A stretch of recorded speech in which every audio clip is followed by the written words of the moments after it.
Me llamo Raymond Kemper. Tengo 76 años y casi todas las mañanas me despierto en silencio. No un silencio apacible, sino de ese silencio pesado y lento que se te agolpa en el pecho y te recuerda todo lo que te falta. Mi esposa, Lorraine, solía llenar la casa de sonidos incluso antes de que yo abriera los ojos. Tarareaba para sí misma mientras preparaba el desayuno. A veces escuchaba las noticias locales en esa radio antigua que se negaba a cambiar. Y de vez en cuando oía una risa grave cuando sonaba algo particularmente absurdo. Estuvimos casados 51 años. Y entonces, una mañana de febrero, su corazón se desplomó mientras regaba las orquídeas en la ventana de la cocina.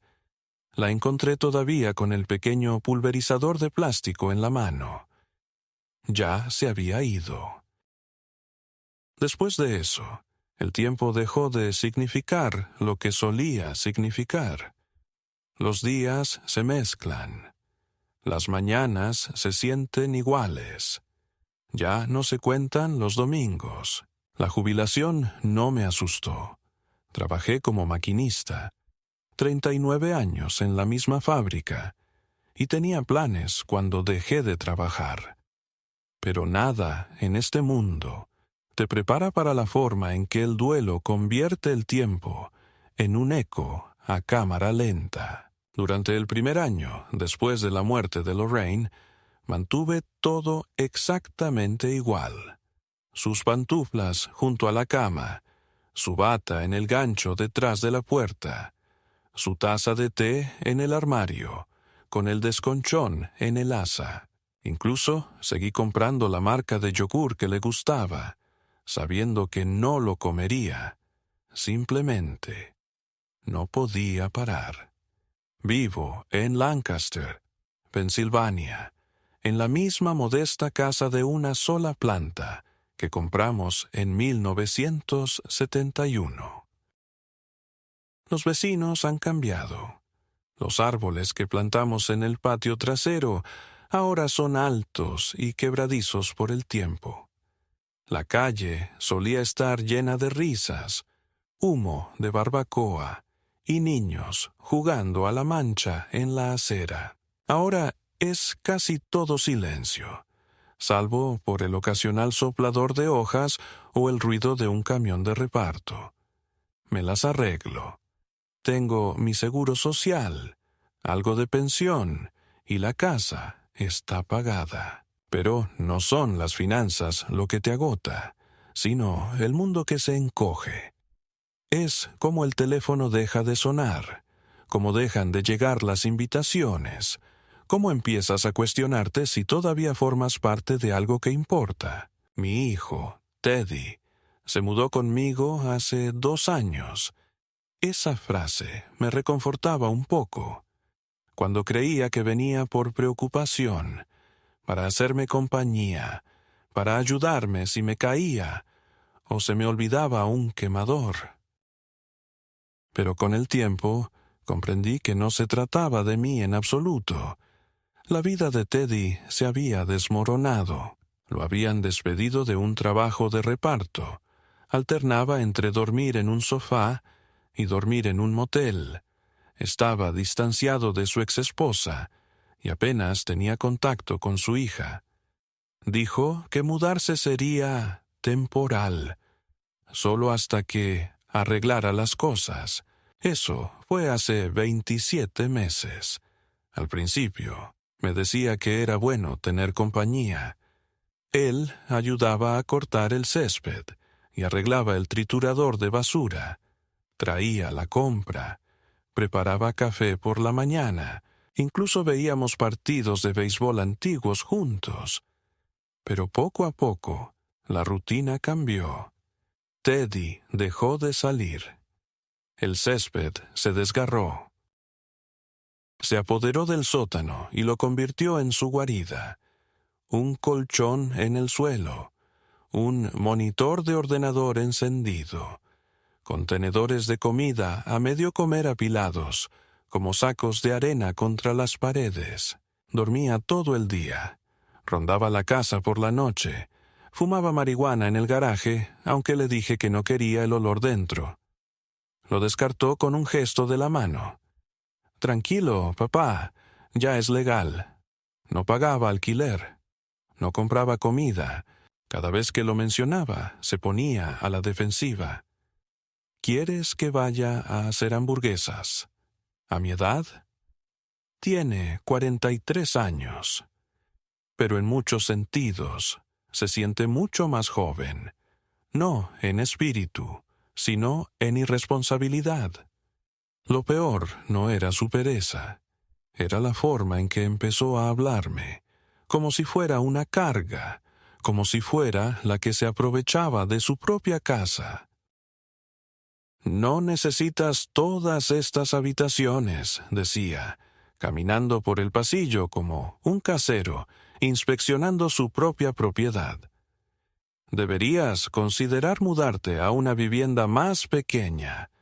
Consíguete un piso en una residencia de ancianos. Tienen bingo, enfermeras, comidas. Te encantaría. Me dije a mí misma que solo estaba frustrado, que estaba pasando por una mala racha. Pero en el fondo lo sabía.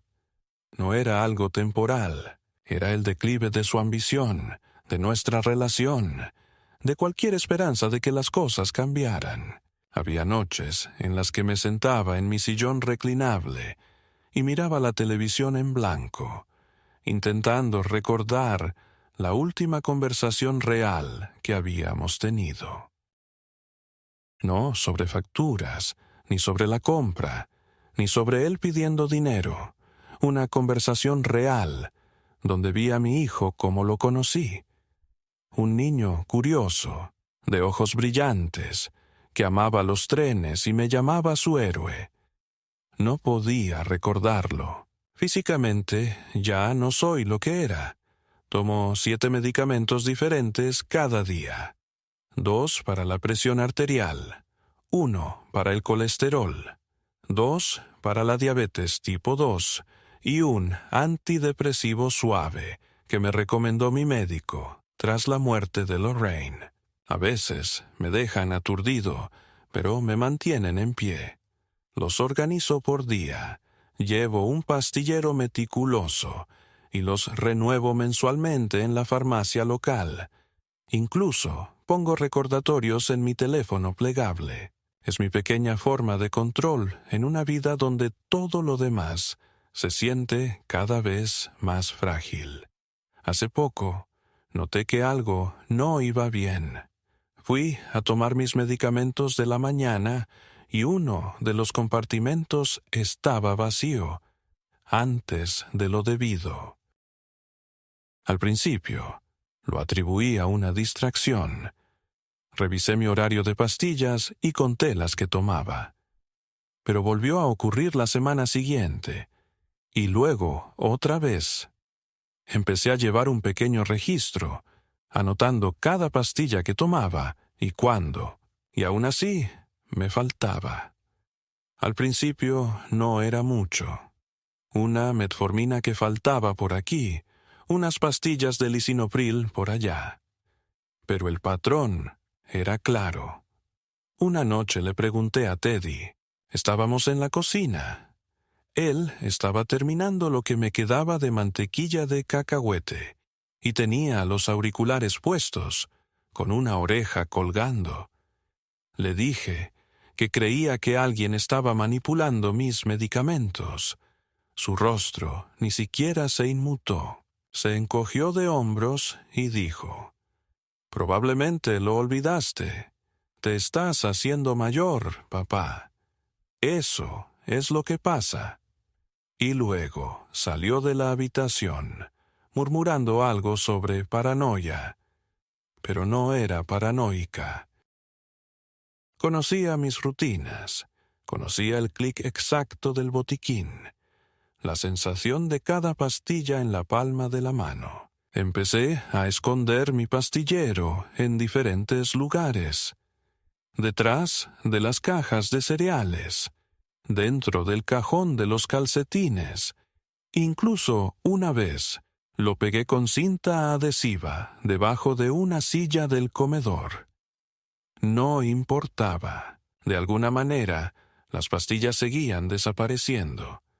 Empecé a sentirme cansada, mareada, como si estuviera bajo el agua. Había mañanas en las que me despertaba empapada en sudor, jadeando. Pensé en llamar a mi médico, pero ¿qué le diría? ¿Que mi propio hijo me robaba las recetas? Y entonces, hace una semana, mi vecina Sheila, una viuda de 60 y pocos años, que pasea a su perro por delante de mi casa todas las mañanas, comentó casualmente que había visto a Teddy haciendo negocios en la entrada con un desconocido. Lo dijo en broma, sonriendo, pero algo se me clavó en el pecho como un clavo. Le di las gracias y fingí reírme, pero al volver a entrar me temblaban las manos. Esa noche, esperé a que Teddy bajara al sótano. Entré al garaje y encendí la luz. Escondidos bajo una lona vieja en un rincón, había unos sobres acolchados, de esos que usan las farmacias para enviar medicamentos por correo. Uno estaba medio roto. Dentro había un frasco de mis medicamentos para la presión arterial, mi nombre tachado con rotulador negro.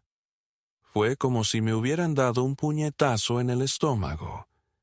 Mi hijo, mi único hijo, no solo tomaba mis medicamentos, los vendía. Y creo que fue entonces cuando algo dentro de mí finalmente se quebró. La mañana en que todo cambió fue tranquila, como la mayoría. Había dormido mal. Había sentido un extraño latido en las sienes toda la noche. Una presión que me hacía sentir como si algo dentro de mí intentara salir lentamente. Cuando por fin me levanté, la luz de la cocina era demasiado intensa.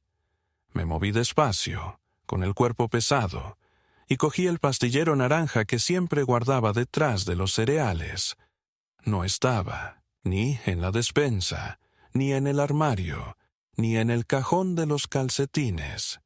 Busqué en todos los sitios de siempre, incluso en los más absurdos, dentro del azucarero, debajo del colchón, detrás de la lavadora, con una creciente sensación de pánico. Sentía que el corazón me latía más rápido, pero no de forma sana y excitada. Esto era diferente, errático, fuerte en mis oídos, como si me golpeara desde dentro. Por fin, encontré el pastillero en el armario de la ropa blanca, entre toallas dobladas. No era allí donde lo había dejado, lo sabía con absoluta certeza. Y cuando lo abrí, estaba casi vacío. Habían desaparecido pastillas de días enteros. No solo un compartimento, sino 4 o 5 seguidas. Me senté en el borde de la cama, con la caja en la mano, e intenté respirar con normalidad. Se suponía que tendría suficiente medicación hasta el viernes. Era martes. No podía estar sin ella, ni 3 días. No a mi edad, no con mis condiciones. Ya había cometido ese error una vez, poco después de la muerte de Lorraine, cuando olvidé volver a pedirla, y pensé que podría estirar unas pastillas. Acabé en una ambulancia, vomitando en una bolsa de plástico, mientras un paramédico me tomaba el pulso y me preguntaba si vivía solo. No podía permitir que eso volviera a ocurrir. Cogí el teléfono y llamé a la farmacia. Una voz grabada me saludó, seguida de la conocida música de espera, esa versión metálica de Clair de Lune que siempre ponían. Cuando por fin me llegó una voz humana, le expliqué la situación. Había perdido una medicación y necesitaba una reposición urgente. Lo siento, señor Kemper, dijo la farmacéutica con tono cortés pero firme. Su seguro solo permite una dispensación cada 30 días. El sistema no me permite anularla. Necesitará hablar con su médico para una anulación de emergencia. Mi médico, por supuesto, no estaba disponible. Estaba de vacaciones, me dijo la recepcionista con alegría, y el médico que me reemplazaba no se sentía cómodo aprobando una recarga anticipada sin una consulta médica. Colgué el teléfono sintiéndome como si se hubiera abierto un sumidero bajo mis pies. El sistema era hermético. Las normas se crearon para la seguridad. Decían, para prevenir el abuso, el acaparamiento, el robo. Pero nadie pensaba en alguien como yo. Un hombre cuyo único error fue confiar en su propio hijo.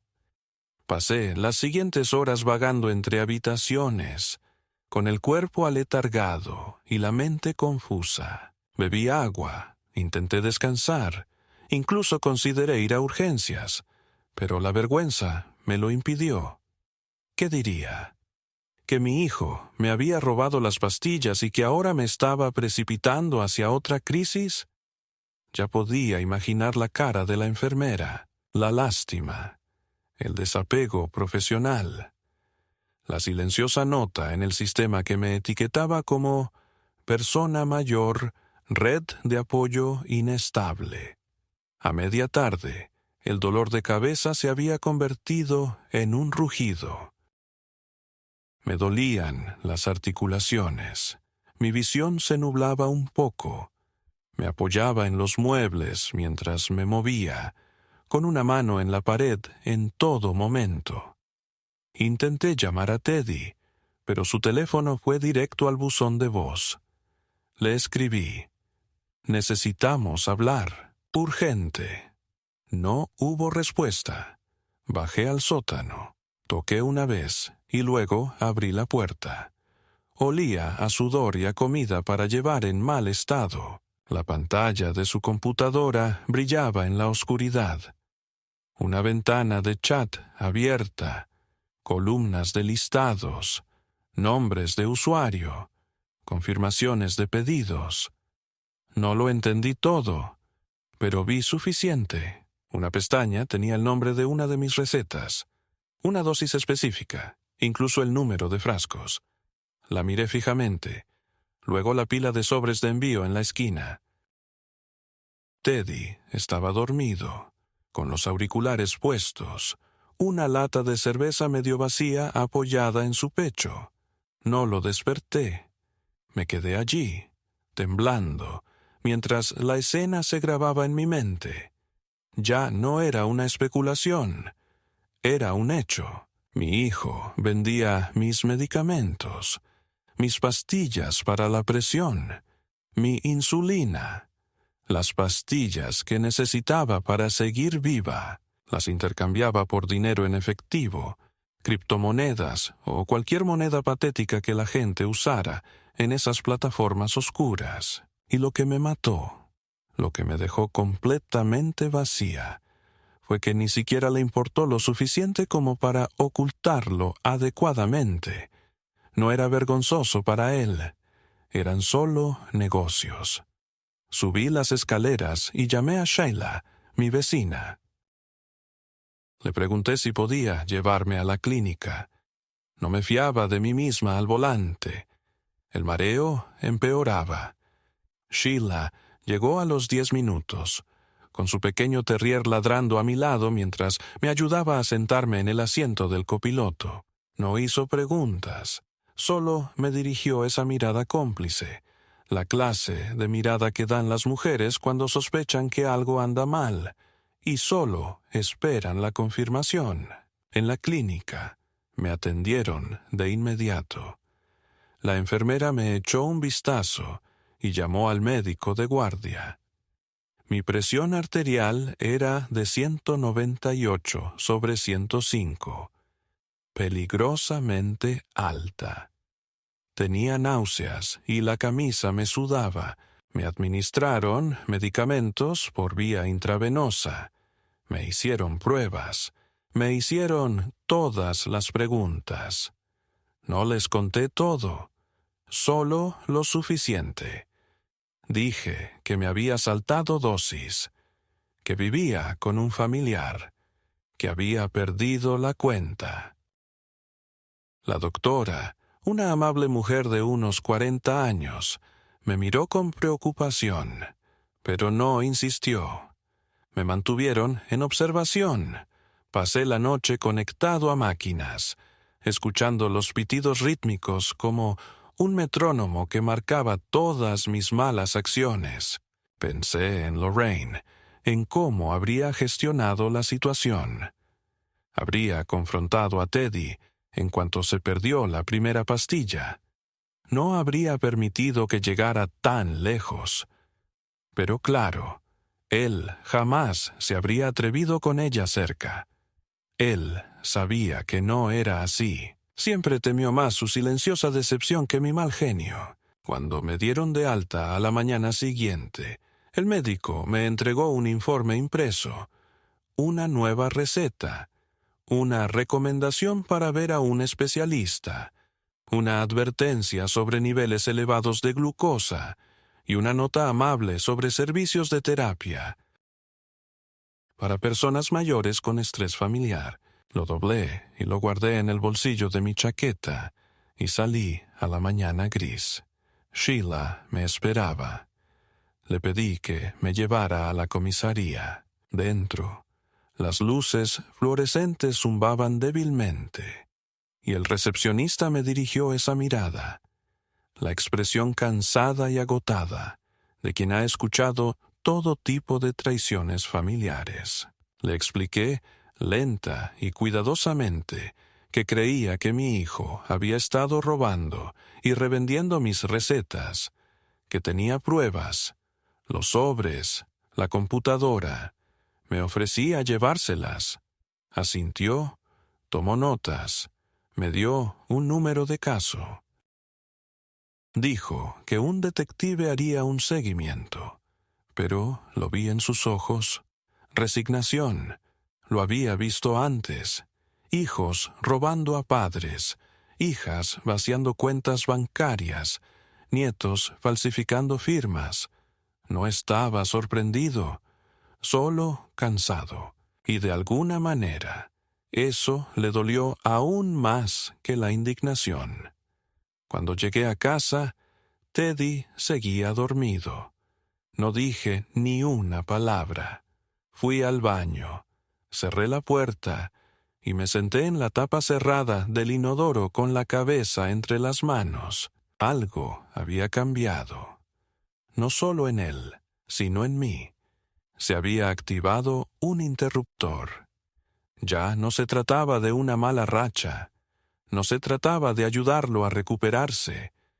Mi hijo había puesto mi vida en peligro por dinero. Esa era una verdad que ya no podía ignorar. Y la pregunta que ahora me planteaba no era qué haría con él, sino si alguna vez podría perdonarme por haberlo permitido. Cuando volví de la comisaría ese día, una fría quietud pareció apoderarse de la casa. No era la quietud habitual de la rutina de un hombre mayor. No, esto era más denso, casi consciente, como si las propias paredes hubieran absorbido la verdad que había dicho en voz alta por primera vez. Ni siquiera me quité el abrigo. Fui directo a la cocina y abrí cada armario, uno por uno, metódicamente. Revisé la despensa, debajo del fregadero, detrás de los cajones del congelador. Encontré frascos vacíos de medicamentos metidos en una bolsa de supermercado debajo del contenedor de reciclaje. Mi nombre aún era apenas visible a través del rotulador negro. Algunos estaban completamente desprovistos de etiquetas.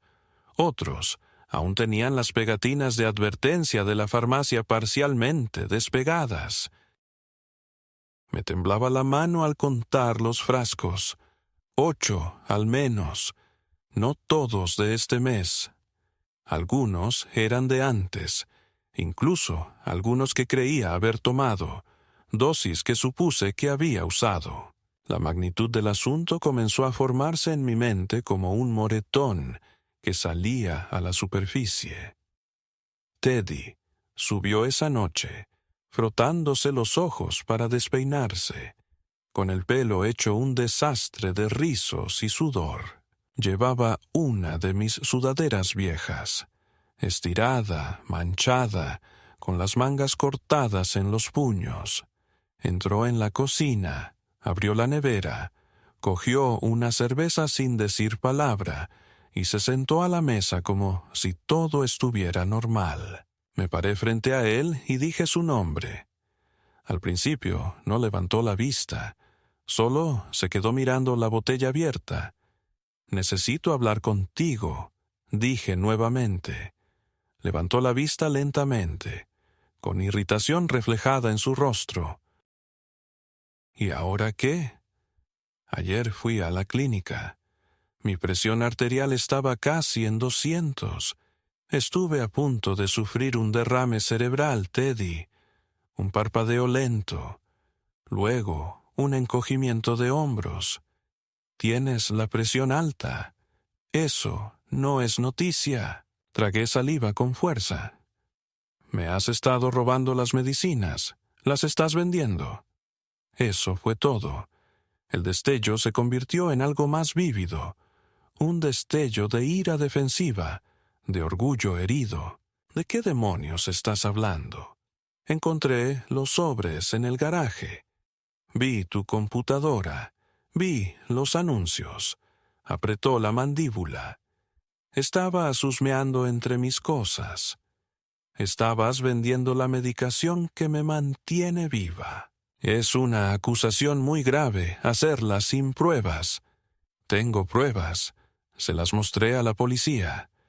Se levantó tan de repente que las patas de la silla chirriaron al tocar el suelo. ¿Llamaste a la policía? Lo hice, dije, y lo volvería a hacer.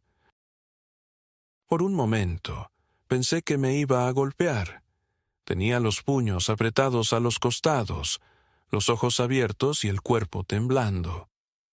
Pero entonces algo más frío se apoderó de mí.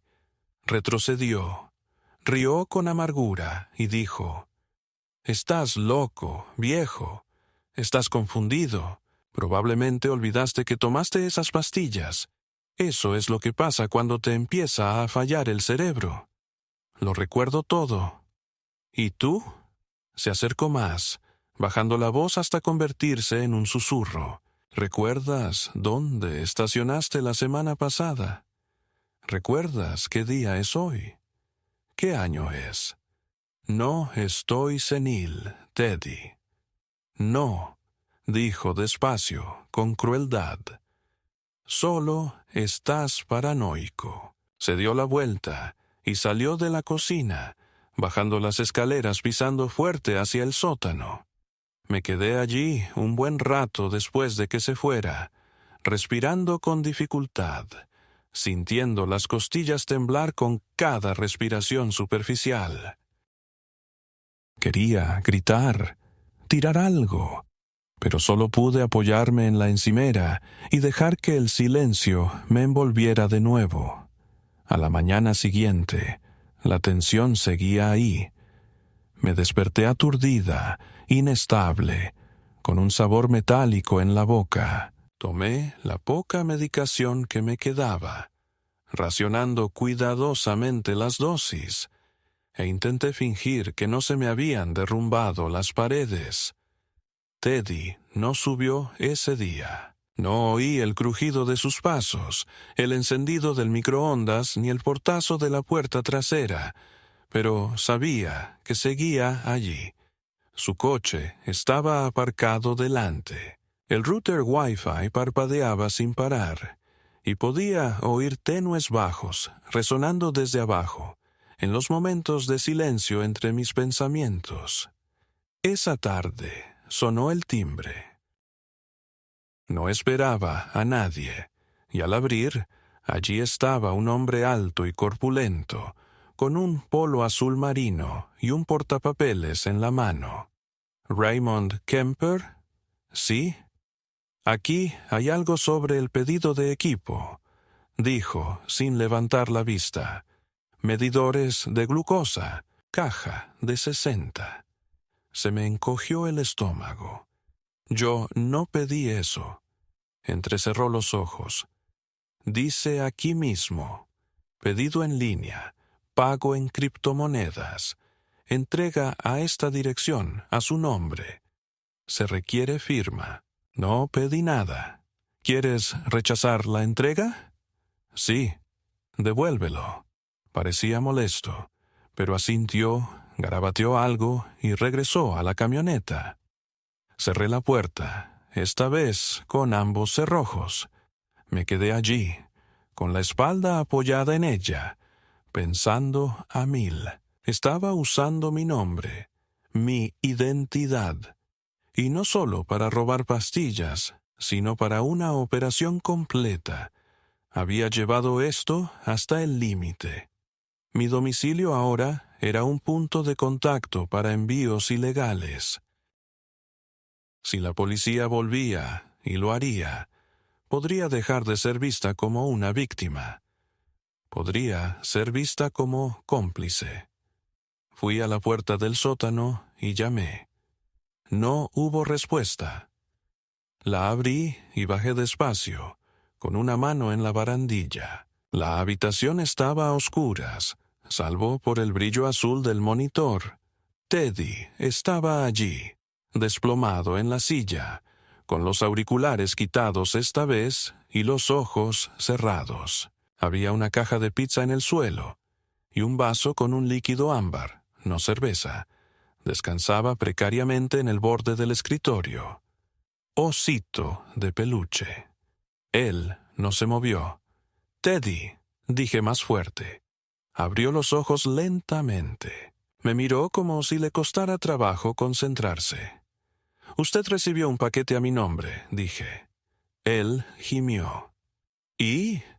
Eso es fraude de identidad. Es un delito grave.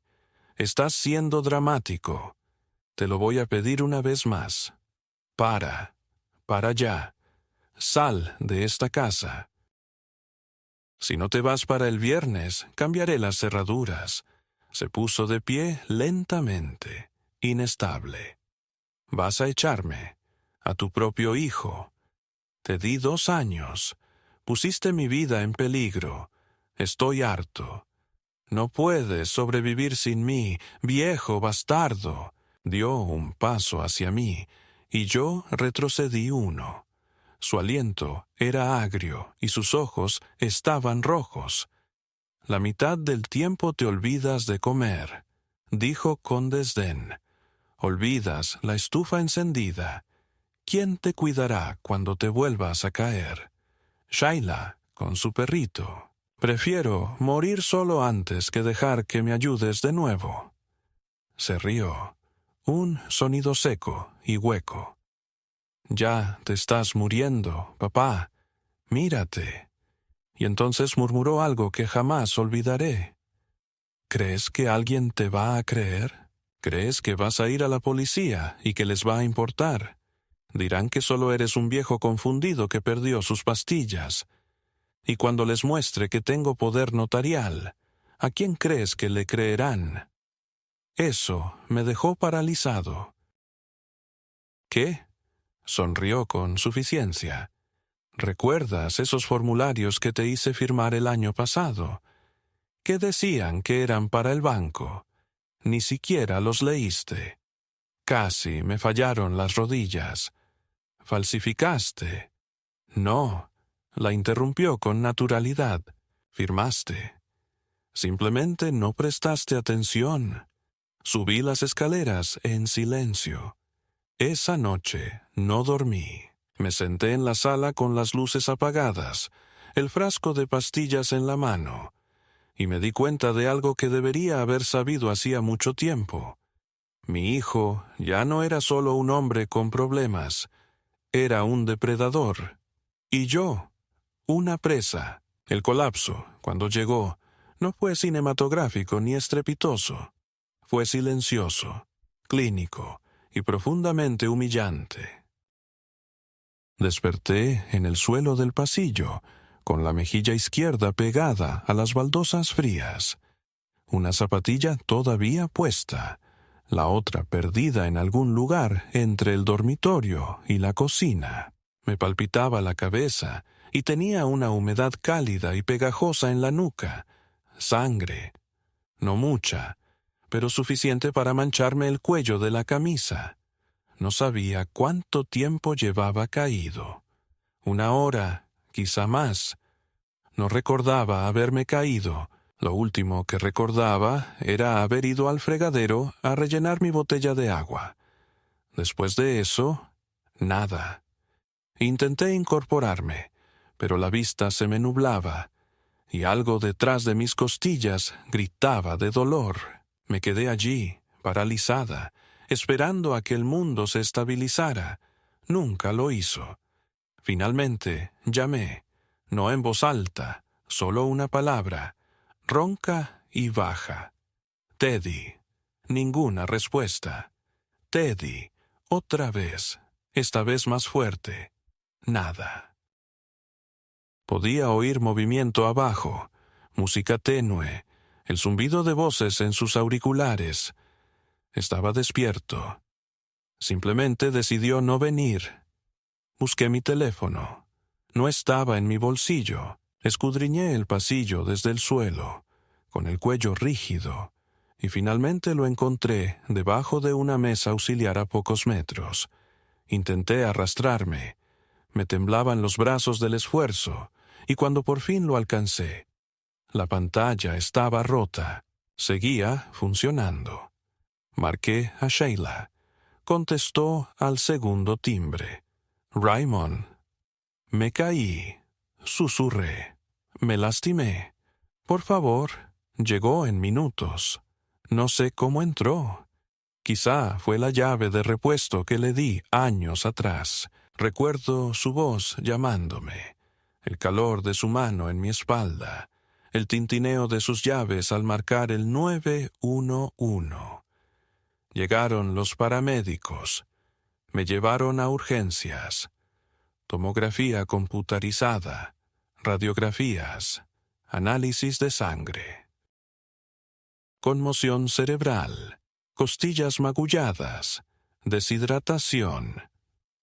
La médica de cabecera, una mujer seria y de mirada penetrante, preguntó si había alguien en casa que pudiera ayudarme. Le dije que mi hijo vivía abajo. ¿No te oyó caer? No, dije. Estaba ocupado. Ella me miró por un largo momento y luego tomó nota en mi historial. Esa noche, yacía en una cama de hospital bajo una luz estéril, escuchando el pitido de las máquinas y el rítmico arrastrar de pies de las enfermeras en el pasillo. Pensé en Lorraine, cómo me rondaba cuando estaba enferma. Su preocupación se manifestaba en la ropa doblada y los tazones de caldo. Recordé la vez que me torcí el tobillo en el 93, y Teddy, entonces adolescente, me trajo compresas de hielo y me preguntó si necesitaba ayuda para ir al baño. Me pregunté cuándo dejó de importarle, o si alguna vez realmente lo hizo. A la mañana siguiente vino una trabajadora social del hospital. Se llamaba Elena y era amable, como lo son los profesionales cualificados. Lo suficientemente cálida para parecer sincera, pero lo suficientemente distante para no absorber tu dolor. Me hizo preguntas. ¿Me sentía segura en casa? ¿Tenía acceso a mi medicación? ¿Alguien me ayudaba con las finanzas? Dudé. Entonces, por primera vez, dije toda la verdad. Sobre las pastillas, las recetas robadas, los documentos falsificados, la caída. Me escuchó sin interrumpir, tomó notas y me preguntó si consentía en una investigación de bienestar. Asentí. Salió de la habitación, prometiendo que alguien haría seguimiento. Más tarde, ese día, un hombre de los servicios de protección de adultos pasó por allí. Era tranquilo, profesional y menos comprensivo que Elena. Me explicó cómo solían funcionar estos casos. Si había sospechas suficientes de explotación financiera o negligencia, podían solicitar restricciones legales. Se podía solicitar una tutela temporal. En algunos casos, se presentaron cargos por maltrato a personas mayores. Me pidió nombres. Le di el nombre completo de mi hijo, su fecha de nacimiento, y le describí su apariencia. Entonces le hice una pregunta que me quemaba la garganta. Si mi hijo falsificó un poder notarial, ¿puedo revertirlo? Levantó la vista de su bloc de notas. Si podemos demostrar que se hizo bajo coacción o engaño, sí. Necesitará un abogado. Asentí. Esa noche, solo en la habitación del hospital, tomé una decisión. No iba a volver a esa casa. No mientras Teddy estuviera allí. No hasta que se cortaran todos los lazos. Cualquier sentimiento de deber o culpa al que me hubiera aferrado. Los últimos y marchitos hilos del instinto paternal. Finalmente se había roto. Ya no era solo una víctima. Era un hombre sin nada que perder. 3 días después, me dieron de alta. Sheila me recogió. Le pedí que me llevara no a casa, sino a la sucursal de mi banco en el centro. Solicité una reunión con el gerente de la sucursal, Eleanor, una mujer a la que conocía superficialmente desde hacía años, siempre amable y eficiente. Me hizo pasar a su oficina. Le conté lo sucedido. Le pregunté si había habido alguna actividad reciente en mis cuentas, algún cambio en los permisos de acceso, alguna transferencia inusual. Su rostro se tensó al leer la pantalla. Había habido una solicitud, apenas 3 días antes, para agregar a Teddy como usuario autorizado en una de mis cuentas de ahorro. La solicitud fue denegada, pendiente de verificación, pero allí estaba. Lo había intentado. Firmé documentos, revocando todos los permisos previos. Iniciamos una alerta de fraude. Ordené la congelación de fondos salientes. Instalé la autenticación en 2 pasos y trasladé mis ahorros más cuantiosos a una nueva cuenta con otro nombre. Pedí copias de todos los formularios que Teddy había presentado. Luego llamé a Martin, el abogado que nos había ayudado a Lorraine y a mí a redactar nuestro testamento años atrás. Aceptó verme esa tarde. Martin parecía mayor de lo que recordaba, pero aún conservaba la mente despierta.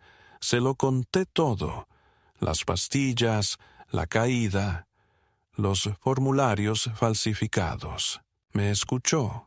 Hizo preguntas precisas y finalmente dijo: si falsificó el poder notarial, podemos impugnarlo, pero necesitamos pruebas, y rápido. Y si ya lo usó para acceder a otras cosas, entonces emprendemos una acción civil. ¿Y qué pasa con los criminales? Suspiró.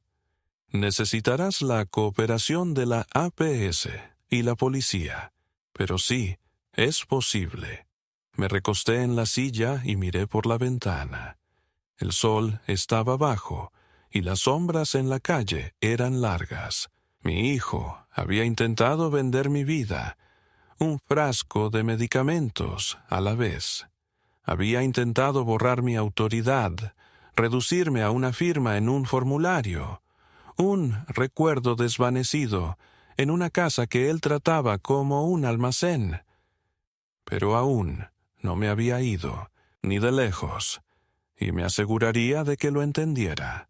No volví a casa enseguida. Me alojé en un motel a las afueras, de esos con alfombras descoloridas, aire acondicionado zumbando y menús plastificados de pizzerías cercanas que deslizaban por debajo de la puerta todas las noches. No era gran cosa, pero estaba limpio, era anónimo y, lo más importante, era mío.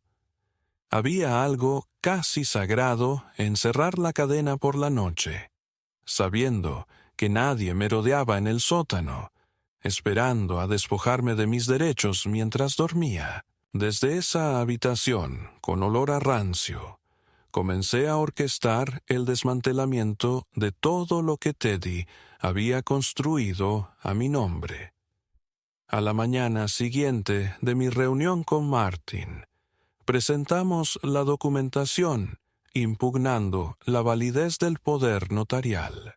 Martin presentó declaraciones juradas alegando manipulación, tergiversación y vulnerabilidad médica al momento de la firma. Añadió que no recordaba haber sido informado sobre el verdadero contenido de los formularios que Teddy me hizo firmar. Y dadas las circunstancias del robo de recetas y la sospecha de explotación financiera, solicitamos una suspensión de emergencia DI. La validez del documento. El tribunal acordó una suspensión temporal de todas las acciones realizadas al amparo de dicho poder notarial, en espera de una investigación más exhaustiva. No fue una victoria completa, todavía no, pero fue un alto crucial. Mientras tanto, el detective asignado a mi caso finalmente llamó. Se llamaba Owen Cassidy, y por su forma de hablar, tranquilo, paciente, directo, supe que no era la primera vez que traicionaba a su familia. Le expliqué todo de nuevo. Los medicamentos que faltaban, los sobres, los formularios falsificados, el repartidor que había venido a mi casa, la caída. Le di los nombres de los farmacéuticos con los que había hablado, el médico que me había atendido en urgencias, el trabajador social. Lo anotó todo y dijo que emitirían una orden para inspeccionar los dispositivos de Teddy, su habitación, el historial de su navegador. No sería rápido, advirtió, pero avanzaría. Mientras esa lenta maquinaria legal comenzaba a funcionar, ocurrió algo más, algo que no esperaba. Una noche, justo después de las 8 de la noche, recibí un mensaje en Facebook Messenger. Hacía años que no usaba esa cuenta. Era de alguien llamada Lauren. Me quedé mirando el nombre durante varios segundos, confundida. Entonces lo entendí. Lauren era la hija de Teddy, mi nieta, de su primer matrimonio. No la había visto desde que tenía 9 años. Ahora tenía 19. Hola, abuelo. Sé que es raro, pero quería hablar contigo. ¿Te parece bien? Mis dedos se cernían sobre el teclado. Sentí un nudo en el pecho. Respondí. Hola, Lauren. Sí, no pasa nada. Me alegra saber de ti. Ella respondió rápidamente. Oí algunas cosas sobre papá, sobre lo que te hizo. Lo siento mucho. No tenía ni idea. Dejé de hablarle hace un tiempo. Le pregunté cómo me había encontrado.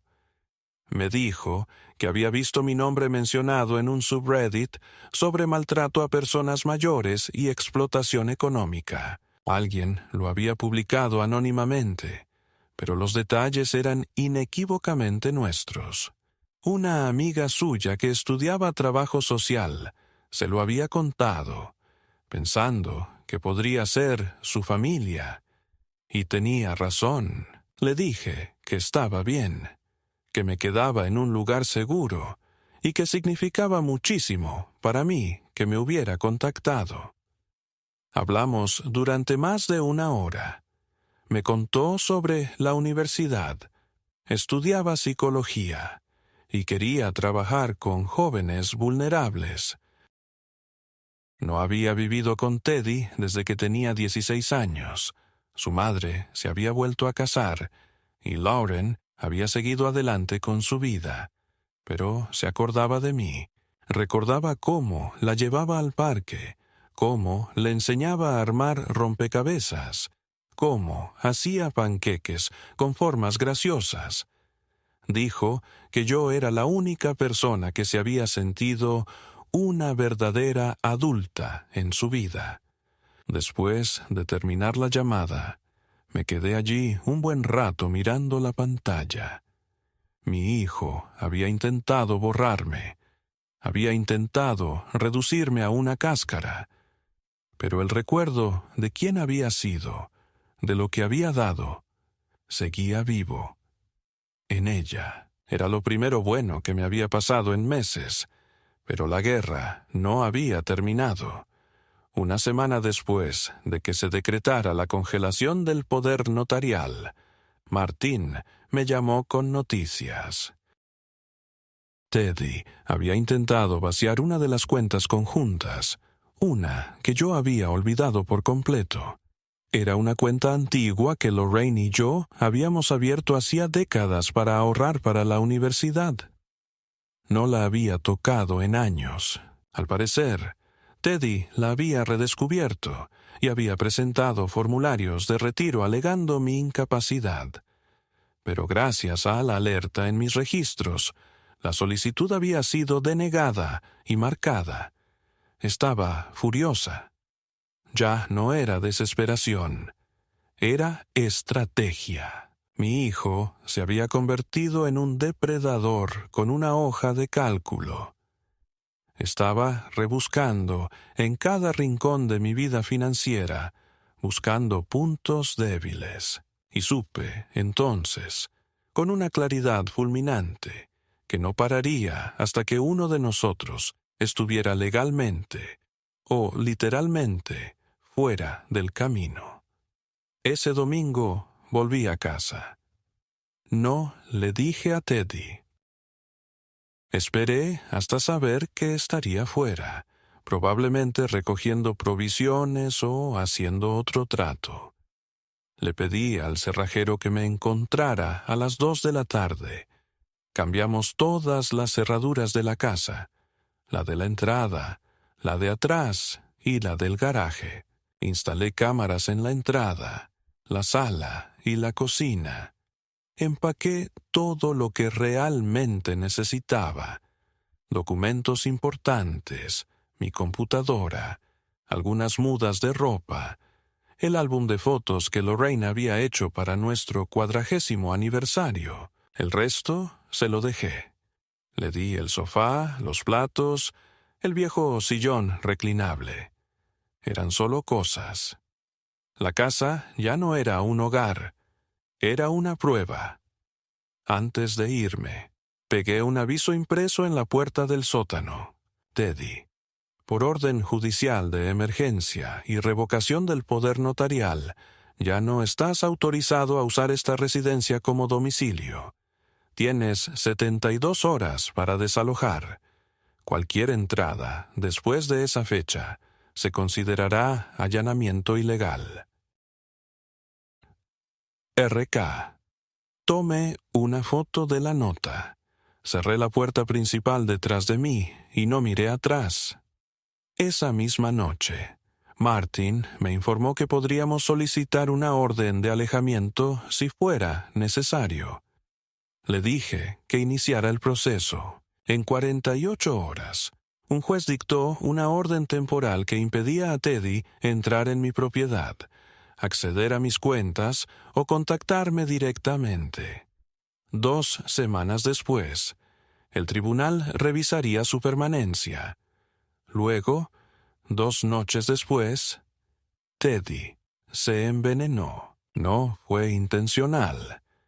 Al menos, no según el informe oficial. recibió una llamada de Cassidy, el detective. Teddy fue encontrado semiconsciente en un motel en York, a unos 48 kilómetros de Lancaster. Alguien llamó al 911 después de que se desmayara frente a una gasolinera, vomitando sangre. En el hospital, descubrieron que había ingerido una combinación de medicamentos, opioides, sedantes e insulina. No le habían recetado.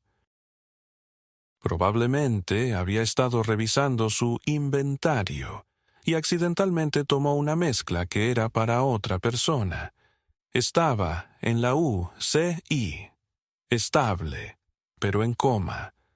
Aún no sabían si había sufrido daños permanentes. Cassidy hizo una pausa y luego preguntó: «¿Le gustaría que le avisáramos si su condición cambia?» No respondí enseguida. Luego dije: «Sí, pero no voy». Esa noche me senté junto a la ventana del motel y me quedé mirando el neón de un restaurante cercano que parpadeaba como un latido roto. Mi hijo me había robado, me había humillado, me había puesto en peligro, había intentado borrarme y ahora, por fin, había llegado al borde del mismo hoyo que había cavado durante años. No había victoria en ello, ninguna satisfacción, solo un dolor terrible y vacío donde antes había amor. Pero la verdad ahora era innegable. La amenaza se había roto. Pase lo que pase, juicio, restitución, disculpa o silencio, ya no tendría miedo. Había sobrevivido. Y no iba a dejarle escribir el último capítulo. No tenía intención de ir al hospital. De hecho, pasé la mayor parte de la semana deliberadamente ocupada, reuniéndome con Martin para hablar del caso civil, rellenando el papeleo para formalizar la revocación de todas las autorizaciones conjuntas, hablando de nuevo con Cassidy sobre la posibilidad de presentar cargos penales contra Teddy. Cuanto más concretas eran mis acciones, más estable me sentía. Tras meses de confusión, de ser manipulada y puesta a prueba, por fin estaba recuperando la dignidad básica de decidir qué me sucedía, qué me pertenecía, qué permitiría y qué no. Pero, a pesar de todo ese avance, a pesar de cada formulario firmado y cada vínculo legal roto, había una parte de mí, tranquila, persistente, que seguía dándole vueltas a la idea de que él yacía en esa cama de hospital, quizá muriendo, quizá ya sin remedio, y, al final, me agotó. Llegué justo después de las 4 de la tarde. La enfermera de recepción de la UCI reconoció mi nombre y dudó antes de revisar la pantalla. «¿Es usted familia?», Zrenia preguntó. «Soy su padre», respondí. Su rostro se suavizó. Señaló el pasillo. «Habitación 211. Está estable, pero sedado. Seguimos monitorizando su función renal. El resultado de toxicología llegó hace 2 días. Una combinación de oxicodona, clonazepam e insulina. Es un milagro que no haya sufrido un infarto en el lugar». Asentí. Le di las gracias y continué por el pasillo, con los zapatos susurrando contra el suelo encerado. El aire estaba cargado de antiséptico y silencio. La habitación estaba en penumbra, iluminada únicamente por una tira fluorescente sobre la cama. Teddy yacía inmóvil, con tubos en ambos brazos, su piel cetrina y cerosa, el tipo de color que solo había visto en Lorraine en las últimas 24 horas de su vida. Tenía la boca ligeramente abierta y parecía por primera vez desde que era niño, vulnerable. Entré en la habitación, cerré la puerta tras de mí y me senté en la silla de vinilo cerca de los pies de la cama. No había flores, ni tarjetas, ni visitas. Yo era la única persona que había venido, y no tenía ni idea de por qué. Observé su rostro. No era el hombre con el que había llegado a temer compartir casa, sino los restos del chico que solía cargar sobre mis hombros. El chico que una vez lloró cuando me perdí la obra de teatro de su escuela. El chico que me llamaba papá cuando tenía miedo de los truenos. En algún momento, ese chico se había replegado en sí mismo, se había endurecido, se había descompuesto en el hombre que tenía delante, mentiroso, amargado, vacío, y, sin embargo, allí sentado, no podía sentir odio. No del todo. Ya no. Lo que sentía, en cambio, era algo más turbio, agotamiento, dolor y una especie de claridad que no había tenido antes. Hablé, aunque no sabía si podía oírme. Casi te matas, ¿sabes? No solo yo, no solo por lo que me hiciste, sino por esta estúpida e imprudente desesperación que llamaste supervivencia. Sus párpados no se movieron. Las máquinas pitaron suavemente. Continué.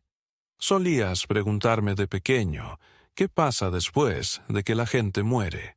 Te dije lo que me dijo mi padre, que las personas viven en los recuerdos de quienes las aman, que mientras alguien recuerde tu voz, tu risa, tu forma de caminar, no te has ido realmente. Pero mentí. Las personas pueden ser borradas, no solo por la muerte, por elección, por crueldad, por un egoísmo tan fuerte que ahoga todo lo demás que alguna vez fueron. Hice una pausa, con la boca seca. Intentaste borrarme. Con cada pastilla robada, cada documento falsificado, cada vez que me llamabas olvidadizo o paranoico, intentabas enterrar quién era. Lo dejé pasar. Por un tiempo. Porque creía que eso era lo que hacían los padres. Pero ya no soy ese hombre, y no puedes definirme. Ni ahora, ni nunca más. Me puse de pie y caminé hasta el borde de la cama. Cuando despiertes, si es que despiertas, estarás en un mundo diferente, sin casa, sin acceso. Ya no tendrás que esconderte tras mi nombre. Hagas lo que hagas, acabes donde acabes, serás sin mí, porque lo único que puedo ofrecerte ahora es ausencia, y lo único que me debo es paz. No lloré. Pensé que sí, pero me sentí extrañamente ligera, como si un gancho pesado y oxidado finalmente se hubiera desprendido de mi pecho. Extendí la mano una vez, solo una vez, y le toqué la frente. Estaba cálida, viva. Me di la vuelta y me fui sin mirar atrás. Afuera del hospital, el cielo había cambiado. El sol se ponía tras un velo de nubes, y el viento traía el aroma de la lluvia temprana. Caminé despacio hacia la parada del autobús, no porque estuviera cansado, sino porque ya no había motivo para apresurarme. La guerra había terminado. Él había perdido, y yo me había marchado intacto, con cicatrices, más viejo, más solo, pero completo. Cuando regresé al motel, me esperaba un mensaje de Martin. El tribunal había aprobado la revocación permanente del poder notarial. El intento de Teddy de declararme legalmente incapacitado había sido rechazado formalmente tras la llegada de los resultados de la evaluación psiquiátrica independiente. sólidos, inequívocos y condenatorios para su caso. Cassidy también había impulsado la investigación. Probablemente habría cargos, distribución de medicamentos recetados, fraude de identidad, maltrato a ancianos. Si los presentarían o no mientras Teddy se recuperaba era otra historia, pero las cosas habían cambiado. Un día después, recibí una carta certificada en el motel. Era del defensor del paciente del hospital, una copia de una solicitud que Teddy había presentado antes de perder el conocimiento, pidiendo que me prohibieran visitarlo. La había presentado al día siguiente de que la policía lo contactara por primera vez. Un ataque preventivo, supuse. El hospital no la tomó en cuenta, ya que entraba en conflicto con mi estatus de contacto de emergencia. Aún así, leerla, ver su firma, fue una pequeña y fría ironía. Doblé el papel, lo guardé en mi carpeta marcada como legal y lo archivé con todo lo demás. Ya no me sorprendía y no me dolía. En realidad, no, porque la verdad era que ya me había despedido, no solo a Teddy, a la versión de mí que creía que el amor podía sobrevivir a la traición, a la parte de mí que esperaba interminablemente una disculpa que nunca llegaría, a la ilusión de que la familia, solo por el hecho de tener sangre, merecía algo de mí. Yo había sobrevivido. Él no. Esa era la única historia que quedaba por contar. 3 meses después, me senté tras una mesa plegable en la trastienda de una pequeña iglesia, cerca de King Street, clasificando pastilleros de plástico para el grupo de apoyo con medicamentos de los martes. Era un trabajo voluntario, no oficial, informal, algo a lo que Sheila me había arrastrado después de oírme murmurar demasiadas veces que necesitaba mantenerme ocupada. La mayoría de las personas que vinieron no eran mucho más jóvenes que yo, viudas, veteranos, jubilados con ingresos fijos, todos haciendo malabarismos con recetas, citas y la agotadora burocracia de sobrevivir después de los 70, en un mundo que trata la edad como una disfunción. No dije mucho. Medí las dosis, revisé las fechas de caducidad, me aseguré de que nadie se fuera a casa con la estatina o el anticoagulante equivocado. Era un trabajo sencillo, pero me proporcionó algo que no había sentido en mucho tiempo: uso. Mi caso con Teddy se resolvió sin problemas. El tribunal confirmó la orden de alejamiento permanente. Se presentaron cargos, pero se suspendieron debido a su estado de salud. Había sufrido insuficiencia renal parcial. Ahora necesitaba diálisis 3 veces por semana y lo estaban trasladando a un centro de cuidados a largo plazo en Reading. No tenía ninguna condena penal, pero ya no tenía acceso a mi nombre, mi dinero, ni mi casa. Se había convertido en un número de paciente en el sistema de otra persona. Había dejado de revisar las actualizaciones. Me mudé a un complejo de apartamentos para personas mayores a las afueras de Lancaster. No era una residencia de ancianos, ni una residencia asistida, solo un espacio sencillo de una habitación con marcos de puerta anchos y barras de apoyo en la ducha. Era modesto, pero limpio, y nadie fumaba dentro, ni ponía música alta después de las 9 p.m. Compré muebles nuevos y doné casi todo lo que me quedaba de la casa. Un nuevo comienzo, sin fantasmas. La cocina olía a limones ahora, en lugar de amor y resentimiento. Lauren me visitó 2 veces, una en abril y otra en junio. Me trajo una tarta de limón que ella misma horneó, me enseñó fotos de su campus e incluso me ayudó a configurar alertas de correo electrónico para resurtidos de farmacia. Nunca mencionó a su padre. Nunca le pregunté. Hablamos de libros, recetas y, una vez, en voz baja y cautelosa, de perdón.